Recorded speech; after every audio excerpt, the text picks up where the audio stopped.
Hey everybody, it's Drew. Hey, it's Amy. And on this week's episode of Stuff Churches Should Know, we're going to be tackling custom church apps and whether or not they're a good fit for you.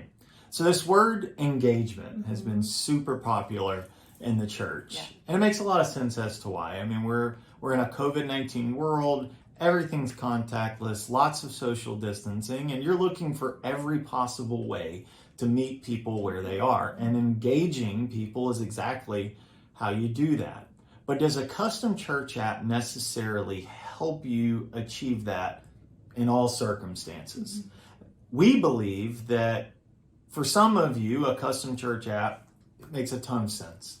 But we also believe that there's more of you out there that just leveraging everything at the web level will not only save you money, but have equal or greater impact.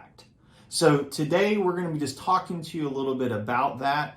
Amy, what are some of your thoughts on churches that should or should not be using custom church apps? Well, I think what's important to understand too, that what works for one church is not going to work for another. It's not one size fits all when it comes to a lot of things, but especially custom church apps.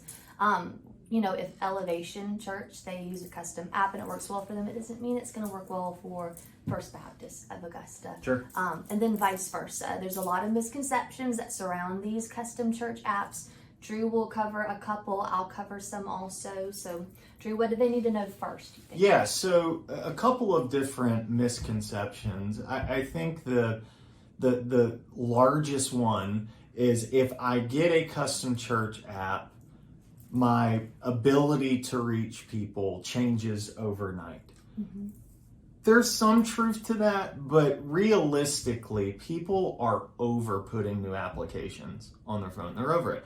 For me, I'm 35, okay, so I'm kind of inching towards the other side of my app usage, I guess, if you will. And if it doesn't involve my children's education, it doesn't involve my personal and household finance, or in a, like one or two social media type things, I'm not interested in putting it on my phone. So, like I said, I'm a little bit further down the line. I know for a fact that 20-somethings who are coming up behind me, like they're really over the app culture. They've got the things that they like that they're going to use, and the thought of adding anything additional to their phone, they're really not doing it as much as you think that they are.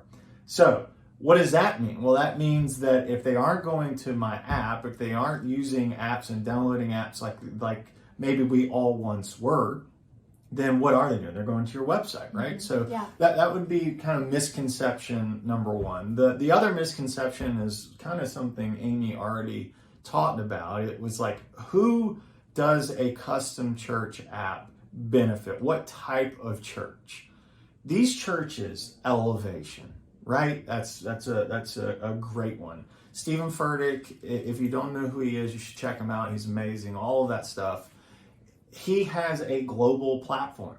So it makes perfect sense that people would be able to access Steven Furtick's content wherever they are at any time, anywhere, right? But for my home church, that's not the use case, and that's okay. My pastor's sermons are fantastic, but he doesn't have a global audience per se.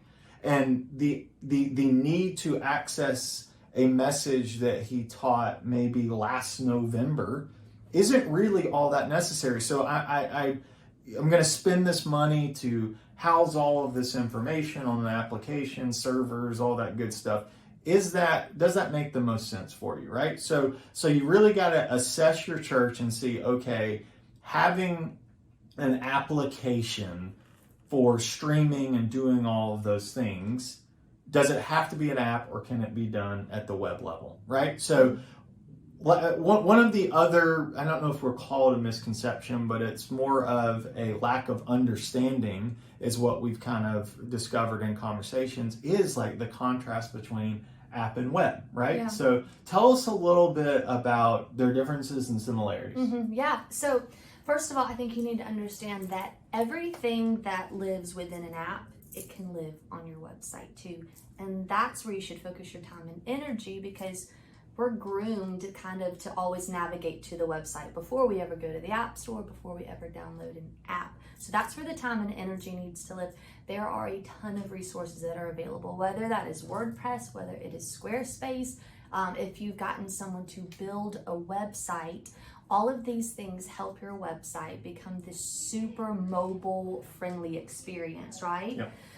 It just makes it a really user-friendly, clean, fast experience. And everything can live on your website, and it should, because that's where everybody navigates to. Drew will talk a little bit about cost, but even if we're talking about bigger return on investment, website wins every time over an app, because those can get so expensive, right? Yeah, no doubt. And you know, to kind of expand on that now, I'm not a techie person. Like I love what we do and the purpose we serve, but I don't really know quite how all this comes together on the technology side. But one thing I do know for sure is the term HTML5. That's one I learned about a few years back. And basically the way that websites and the way that they're being built these days is basically it's in a format where everything becomes responsive. Okay, so that just simply means that whether I'm accessing content on an iPad, an iPhone, an Android, on my desktop, my MacBook, it doesn't matter, that the way the website is built is that it will fit and function for the appropriate device it's being accessed on, right? So what that means is you in fact can create a website that has the streaming services, that has the notes, that has the podcast, that has the YouVersion application, all of that, and spend about $200 per year probably to maintain that, right? Versus, I think right now, the national average for custom church apps is about $1,000 a month, right? That's $12,000 a year. So we're talking between $200,000 to $12,000 a year, right? For virtually a mirrored experience. And I would argue that at the web level, it's actually a little more enhanced. Things are easier to pick and pull from. You don't have to manage two content data sets. So like I don't have to plug in my information on the app and then go do it again on the website. So at the streamline, it makes a tremendous difference. And then again, just to reiterate the cost savings with that. So, you know, we told you guys when we launched the series we were gonna be challenging you. We were gonna be talking about things that we wanted to get you scratching your head a little bit. And this is one of them. And just ask yourself, you know, if you already have one or it's a road that you've considered going down, take this information. If you don't take our word for it, I encourage you, everything that we talked about here today, you know, by all means go and look into yourself. But Amy and I are perfectly fine to dive in on a deeper call, have a deeper conversation with you. One way you can do that is you can email us, right? success@securegive.com, or in the email that you probably got to this video through, there will be a little link in there where you can click book a time and let's talk about this. You can have access to us, you can have access to our tech teams, and we can see if before you go all in on investing in a custom church app, how much of that can I do just as well at the web level, right? So we appreciate your time today. We think the world of you. We love you guys, and let us know what you need going forward, and we'll talk to you soon. Thanks for watching. Thanks for watching. Bye, everybody.